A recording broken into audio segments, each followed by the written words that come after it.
እኔ ፈለግን ወንድሜ መቼ ነው ሚስትህን እዚህ ቤት አምጥተን ታስተዋወቀን? ሮዝ ሰዓቱ አይደለም አሁን አትጭቂ። ጭራሽ እኔ እዚህ ቤት እያለሁ መቶ ሊያስታውቃችሁ ጭራሽ። እኔ ምን አገባኝ? እኔ እንኳን አገኛታለሁ። እናንተ ማስታወቂያ ይስተት ነው። አንቺና ሚስቴ አንዱ ናቸው። አሳበዳችሁ። እኔ ማኪ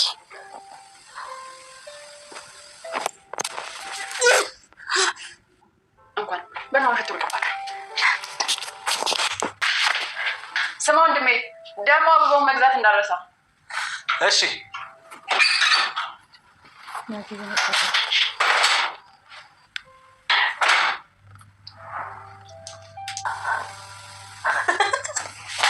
አበባ አሁንም አበባ ይዘህላል።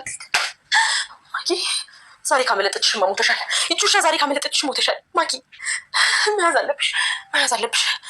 ግድ ወይኔ ማኪ አንቺ ውሻ ምን አባሽ ነው የሰጠሽኝ? እንዴ ሰላም ውሃው ምንድን ነው? ወይ በጣም ይቅርታ ቃሪያ የነበረበት ምን? ሰላሜ የኔ ፍቅር። ወይ የኔ አባት እንደዚህ ብለሽ ከጠራሽኝማ ማንም የለም ማለት ነው ቤት ውስጥ። ብቻዬን ነበርኩ። አሁን አባወራሽ መጥቶልሻል።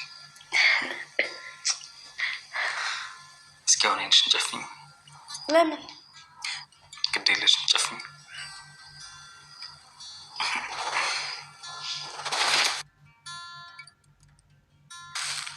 አሁን ግለጭ። ማኪ እየጨለለች ትገኛለች። ሮዛ እንግዲህ ማኪን ማጨለሏን ቀጥላበታለች። ማኪ እንግዲህ ናታን ፍቅረኛው ጋር ይሄዳል የሚል ሴራ ተሰርቶባታል። ይሄንን እሷ አላወቀችም። ይሄንን ሀሳብ ደግሞ ያመጣችው ሮዛ ናት። ከሰላም ላይ አይኗን እንድታነሳ እፈልጋለሁ፣ ስለዚህ ሲስተም መፍጠር አለብን በማለት የፈጠረችው ዘዴ እንግዲህ ከዚህ በፊት በመጨረሻው ፓርት ላይ በባለፈው ክፍል ላይ እንደተመለከት ነው ማኪ እንግዲህ ሰላምና ናታን አንድ ቦታ ተቀምጠው አይታቸው ነበረ። አስቀድማም ደግሞ የናታን ፍቅረኛ ለማወቅ ፈልጋለሁ ስትል ነበር። ለትውስታ ያክል ያኔ ታዲያ ሰላምን ባገኛት ማደርጋትን እኔ ያውቃለሁ እያለች እየፎከረች ነበረ። ያ ደግሞ ሰላምን እጅግ አሳስቧት ነበረ እና ያንን የእሷን ትኩረት ለመቀየር አሁን ላይ ናታንና ሰላምን አንድ ላይ ስላየቻቸው ይህን ደግሞ ሰላም እቺ ትሆናለች ፍቅረኛው ብላ እንዳታስብ ሀሳብን አስቀይረውባታል። ይሄን ሀሳብ ያመጣችው እንግዲህ ሮዛ ናት። ማኪ ትኩረቷ ሰላም የምትባለው ልጅ ከቤት ውጭ እንዳለች እና ሌላ እንደሆነች፣ ናታን ደግሞ እሷ ጋር ሊሄድ እንደሆነ የሚያሳይ ዘዴ እንግዲህ ሰርታለች ማለት ነው። ናታንን ክፍሉ ባለበት ሰዓት ላይ ወደ እሷ ስልክ እንዲደወል አስደርጋለች። በሌላ ሰው ስልክ ሲደወል እንግዲህ ሰላም እንዴት ነሽ? ልክ የናታን ፍቅረኛ የደወለች አስመስላ ስታወራ ነበረ። የናታን ስልክ እምቢ ሲልሽ ነው መቼም አንቺ እኔ ጋር የምትደውይው ሰርግ መቼ ነው የምታበሉን? እያለች ማኪ ፊት ለፊት ቁጭ ብላ ስትቀልድ ስታሾፍ ነበረ። በዚህ ሰዓት ታዲያ ማኪ ነቅላለች ማለት ነው። በጣም ስትናደድ ነበር። አስቀድማ ቴሌቪዥን እያየች ባለች ሰዓት ላይ ዘንበላ ስትቀያየር ነበር። ሊሞቱን ነጥቃታለች። በዚህ መሀል ነበረ ታዲያ የሮዛ ስልክ የጠራውና እሷ ያሰበችው የራሷ እቅድና አላማ ስለነበራትም ናታን ተኝቶ ነው አገናኝሻለሁ፣ ምናልባትም ስልኩ ባትሪ ዘግቶ ሊሆን ይችላል፣ ችግር የለም ብላ እንግዲህ ልክ ፍቅረኛው የናታን ፍቅረኛ ሰላም ጋር እንደደወለች አስመስላ ስታወራ ነበር ማለት ነው። ታዲያ በዚህን ሰዓት ላይ ማኪ በጣም ስትናደድ ነበረ። ትኩረቷ ሁሉ ምንድነው የሆነው? የናታንን ፍቅረኛ ሰላምን ማሰብ ሆነ። ከአንዴ ቴሌቪዥን ከማየት ተቀይሮ የናታን ፍቅረኛ ሰላም የምትባለው ማናት? ጭራሽ ሮዛ ጋር መደወል ጀመረች። ናታን ናፍቋት ስልኩ እምቢ ሲል እሷ ጋር እንዴት መደወል ጀመረች በማለት እንግዲህ ስትናደድ ነበረ። ናታንን አሁን አገናኝሻለሁ በቃ ሄጄ ቀስቅሽ ብላ ቀጥታ ዞር ብላ ስልኳን አስቀምጣ ስትመለከታት ነበር። ማኪ ታዲያ ተናዳ ከሮዛ ስልክ ላይ ሰላም የሚለውን ስልክ እንግዲህ የተደወለበትን ስልክ ለማግኘት እየሞከረች ነበረ። የሮዛን ስልክ ስትነካካ ሮዛና ሰላም ደግሞ ተደብቀው እየተመለከቷት ነበር። እሷ በጣም ተናዳለች፣ እነሱ ደግሞ ድራማ እየሰሩባት በጣም ሙድ ሲይዙባት ነበር። ይሄ በጨራሽም አልገባትም። ታዲያ ስልክ ይዛለች ማለት ነው። ከሮዛ ስልክ ላይ የሰላም ስልክ መስሏ ስልክ ወስዳለች። የወሰደችው ስልክ ግን ያው ሰላም የምትባል ልጅ በጭራሽ የለችም ማለት ነው በእንደዛ አይነት ስልክና ቀጥታ ናታን ጋር ገብታ ለባብሶ ዘንጦ እንዲወጣ ነው ከቤት እያደረገችው ማለት ነው። ናታን ግን ምን ልታረጊ ነው? ቆይ አልገባኝም እያለ ያው ሮዛ ሁሌም ቢሆን የእሱ ሰፖርተር ናትና እሱን ደጋፊ ናት። እኔ የምፈልገው በአሁኑ ሰዓት ላይ ከሰላም ላይ ትኩረቷን ብቻ እንድታነሳ ነው። ስለዚህ ዘነጠ ወጣ፣ ከዛ በኋላ ምን እንደሚሆን አንተ ትመለከታለህ ነው ስትለው የነበረው። እሱም ዘንጦ ወጥቷል። ታዲያ ማኪ ተደብቃ ትሰማለች እነሱ የሚያወሩትን። ወንድሜ በደንብ ዘነጥ፣ ሽቶ ልቀባ እያለች ሽቶ እየቀባች በቃ በትክክለኛ ፍቅረኛው ግን ለማግኘት የሚይዝ ሰው አስመስላ እንግዲህ የሮዛ ስታለብስ ሽቶ ስትቀባ ነበር ማለት ነው። ሰላም ጤና ይስጥልኝ ውድና የተከበራችሁ የቻናሌ ቤተሰቦች እንዴት አላችሁ? በያላችሁበት የዓለም ዳርቻ ሰላማችሁ ይብዛ። ለዚህ ቻናል አዲስ ከሆናችሁ ሰብስክራይብ፣ ላይክ፣ ሼር እያደረጋችሁ ቤተሰብ እንድትሆኑ በአክብሮት ጋብዛለሁ። ተወዳጅና አስተማሪ እንግዲህ ሮዛ ድራማን ወደ እናንተ ይዤላችሁ መጥቻለሁ። ናታንም እንግዲህ ለብሶ ዘንጦ ሲወጣ ሰላምና ሮዛ አንድ ቦታ ቆመው እየሳቁ ነበር። ሲቀጥል ታዲያ ወንድሜ መቼ ነው ደግሞ ታዲያ ሰላምን እዚህ ቤት አምጥተህ የምታስተዋውቀን ነበር ስትል ነበረው። አሁን ሮዝ ሰዓቱ አይደለም ከእናንተ ጋር ለማስተዋወቅ አሁን ጊዜው አይደለም ነው እያለ ያለውና ማኪ ታዲያ በውስጥ ላይ ሆና ጭራሽ እኔ እዚህ ቤት እያለውኝ ጭራሽ አንጥተው እዚህ ሊያስተዋውቅ እውነትም ምን ሞቻለሁ እያለች እንግዲህ በራሷ ስትፎክር ስትዝት ነበረ። አበባ ደግሞ እንዳትረሳ ወንድሜ አበባ የሚዘክላት ሂድ፣ ቶሎ ሂድ ደግሞ እንዳታረፍድባት እያለኝ ማኪ እንድትሰማ ድምጿን ከፍ አድርጋ ነበር ሮዛ ስትናገር የነበረው። ያው የተፈለገው አላማው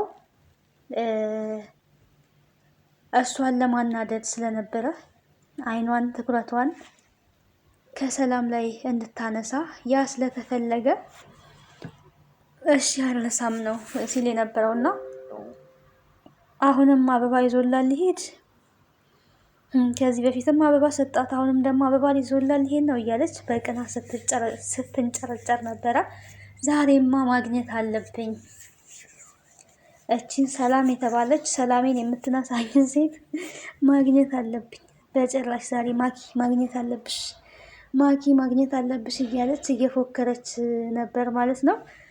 ግን ታዲያ ቀጥታ ተከትላ ቦርሳዋን ይዛ ልትወጣ ስትል ሮዛ በሩ ላይ ቆማ ነበር እና ሽቶ በእጇ ይዛ አውቃ እንግዲህ ሽቶ አይኗ ውስጥ ላይ ታባታለች። ሮዛ ግን ተንኮል አይደለም፣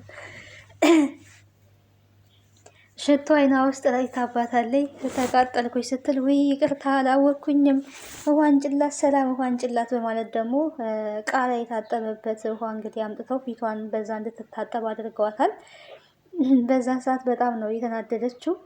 አቃጠላችሁኝ፣ ምንድነው ውሃው ምንድነው ስትል ወይኔ ረስቼው አለች። እንግዲህ ወይኔ ረስቼው ለካ ውሃው ቃሪያ ነበረው ብላለች ማለት ነው። ሰላም እንግዲህ በዚህ እየተቃጥላ ነው ከቤት የወጣችው ማለት ነው። አቃጥለው ለሁለት ተመካክረውባት ለሶስት እያቃጠሏት ይገኛሉ። የሚረዳት እንግዲህ ማንም ከጎኗ የለም። ደግሞ አልፋ እየተቀመጠችም አይደለም። ያቃጥላችሁ ተቃጠልኩኝ ወይኔ እያለች ሎሽን ላምጣልሽ ብላ ሙድ ስትይዝባት ነበር። እንግዲህ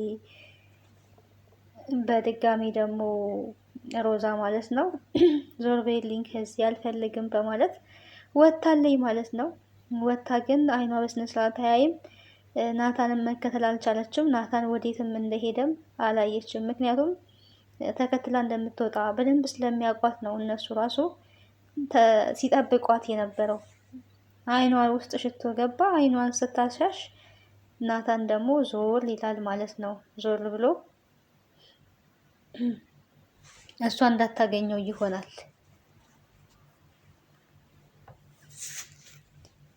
ያላት አማራጭ እንግዲህ የሰላም ስልክ ነው ብላ ባሰበችው ስልክ መደወል ነበረ።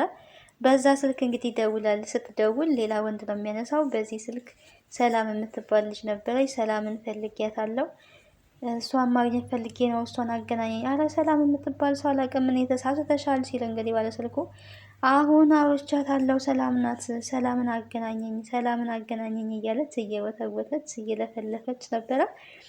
ቅድም አጋጣሚ አስደውለኝ ብላ ደውላ ነው እንጂ ሰላምን እኔ አላቃትም፣ የለችም፣ ይሄ የራሴ ስልክ ነው በማለት እንግዲህ ሰላምን ሳታገኝ ቀርታለች። ስልኩም ያው የተሳሳተ ስልክ ነው። መጀመሪያም ቢሆን ፈልገው ለድራማ ያደረጉት እንጂ የእውነት ሰላም የምትባለዋ ያው እንደምናውቀው እንግዲህ ሰላም ቤት ውስጥ እዛው አብራ ነው የምትኖረው።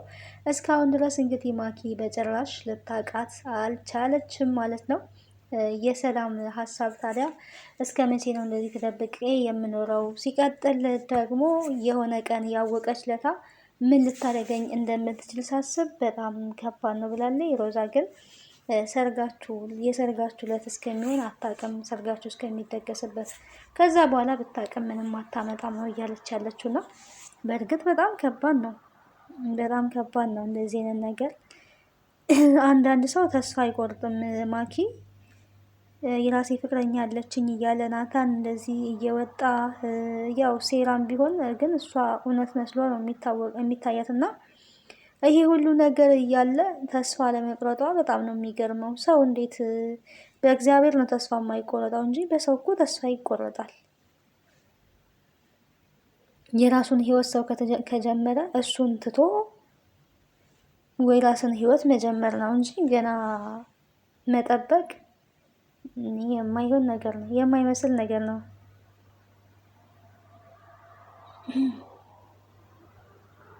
ተስፋ አልቆርጥም ብላለች። እንግዲህ እስከ መቼ እንደምትቀጥል ባናቅም ያው ፈልጋም ልታገኛት አልቻለችም። ሮዛ የምትሄድበትን ቦታ ደግሞ ታዲያ ቅዱስ ጋር እንደምትሄድ ወሬ ስታቃጥር ነበረ። ልጆችሽ ግን የት እንደሚውሉ ታውቂያለሽ ወይ? ልጆችሽ የት እንደሚውሉ ማጋ እንደሚውሉ ይሄንን ታውቂያለሽ ወይ ብላ እንግዲህ ስትናገር ነበር ማለት ነው። ያው ናታንም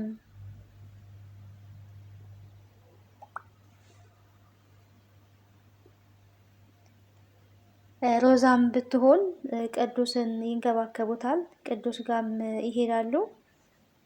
በዚህን ሰዓት ላይ ይሄን ደግሞ እሷ አትፈልገውም።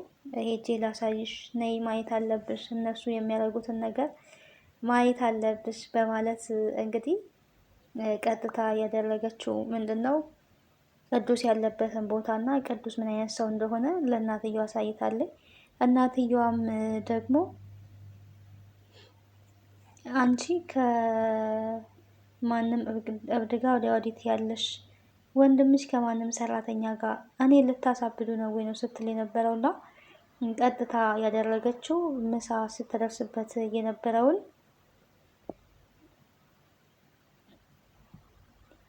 ስትደርስበት የነበረውን ምሳቃ እንግዲህ ይዛ መታ። ይሄ የት ነበረ? ማጋ ነበረ?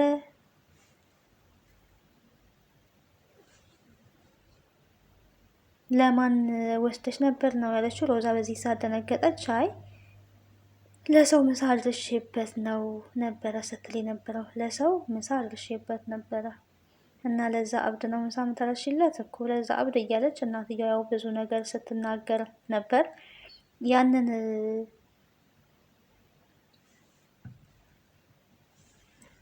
በማድረጓ እንግዲህ እናትየዋ በጣም ስሜታዊ ሆና የተናገረችው ልታሳብዱኝ ነው ወይ በምትልበት ሰዓት ይሄ እኮ ምንም የሚያሳብድ ነገር አይደለም እማዬ፣ ምን የሚያሳብድ ነገር አለ? ለሰው ስለሌለው ነው የወሰደችው።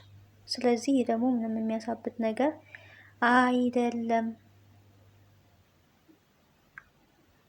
እኛ የምናደርገውን እናውቃለን፣ ህፃን ልጆች አይደለንም እያለች እንግዲህ ስትናገር ነበር ሮዛም ያንን በመናገሯም እንግዲህ በጥፊ ተመታለይ። ወንድሟ ናታንም በድንጋጤ ነበረ ብድግ ብሎ ቆሞ ሲመለከት የነበረው። እናትየዋ እንግዲህ በጣም አምራለች። ናምታኛ እንግዲህ ናምታኝ እያለች ነበር ማለት ነው። ያው ይሄን ደግሞ ያደረገችው ማኪ ናት። ማኪም ከእነሱ ላይ አርፋ አልተቀመጠችም ማለት ነው። ከእነሱ ላይ አርፋ አትቀመጥም። ያው ወዲያና ወዲህ እነሱ ከቤት እሷን ሲያሰቃዩ እሷም ደግሞ በራሷ መንገድ ከእነሱ ላይ አርፋ በጭራሽ አልተቀመጠችም። ግን ናታን ያው በስተ መጨረሻ ለውድ ሚስቱ ለፍቅረኛው ለሰላምዬ ቤት ላለችው ስጦታ ቆንጆ የሚያምር ቀሚስ ገዝቶላት ነው የመጣው። ማኪ በሆነችው ነገር እንግዲህ በጣም ሲስቁ ነበረ ሮዛና ሰላም ማለት ነው። በቃሪያ አቃጥለው ላኳት። አለማረፏ ለዚህ አብቅቷታል ማለት ነው። ስትመጣ ዋጋሽን ነው የምትሰጥሽ፣ እኔ የለውበትም፣ እኔ በጭራሽ የለውበትም፣ የራስሽ ጉዳይ ነው እየተባባሉ ነው። ግን እንደዛ ቢሆንም አርፋ ማትቀመጥ ከሆነ አሁንም አያርፉላትም። ከህይወታችን ውጪ ብለዋታል። እሷ ግን ያው ከእነሱ ህይወት በጭራሽ መውጣት የምትችል አይደለችም ማለት ነው። በዚህም በዛም ብላ ናታን የማንም አይሆንም፣ ናታን የኔ ብቻ ነው፣ አርፈሽ ብትቀመጪ ይሻልሻል፣ ናታን የኔ ካልሆነ የማንም ሊሆን አይችልም፣ መቼም ቢሆን እኔ እያለሁ የማንም አይሆንም እያለች ነው የምትገኘው። በግድ እንግዲህ የራሷ ለማድረግ ፈልጋ ነው። በግድ ደግሞ ፍቅር በፍቅር እንጂ በግዴታ የለም ማለት ነው። እኛ የምናውቀው እንደዛ ነው። ማኪ እንግዲህ በጣም ተሸውዳለች። ከንቱ ልፋት እየለፋች ነው የምትገኘው፣ ዋጋ እየከፈለች ነው የምትገኘው። ቅዱስ ጋር እንግዲህ መሄዷ ከእብድ ጋር መከተሏ እብድ ነው ብላ ነው እያሰበች ያለችው። እሱ እብድ አይደለም ነው ሮዛ እያለች ያለችው። ያንን ደግሞ እናትየዋ ተቃውማለች። ቅዱስን ስትፈልግ አሁን ላይ በጭራሽ እያገኘችው አይደለም። ቦታው የለም። ቦታው ላይ የሆነ ደም ነገር አለና ግራ ተጋብታለች ሮዛ። ምን እንደተፈጠረ ግራ በሚያጋባ መልኩ